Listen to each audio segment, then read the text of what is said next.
Гар утасны үн 24% хямдраад сая 292 мянган төгрөг болжээ. Анх хэдэн төгрөгийн үнэтэй байсан бэ гэж. Тэгэхээр 24% хямдардсан гэдэг чинь нийтдээ 100% байснаас 24% нь хасагдаад 76 үлдсэн. Нийт хуучин байсан үнийнх нь 76% нь ийм юмтай тэнцүү гэсэн үг болж байгаа. Тэгэхээр хуучин утасны үн маань анх X байсан гэж үзэх юм бол X-ийн 176 нь сая 292 мянган төгрөгтэй тэнцүү гэж гарч ирнэ. За эндээс мэдээж X-ийг олохын тулд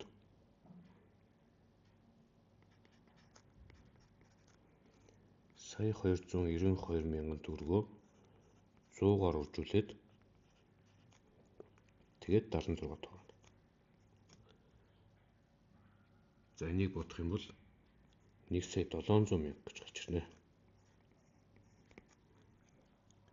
Утас анх эхлээд сая 700 мянган төгрөгийн төлбөртэй байсан гэсэн үг.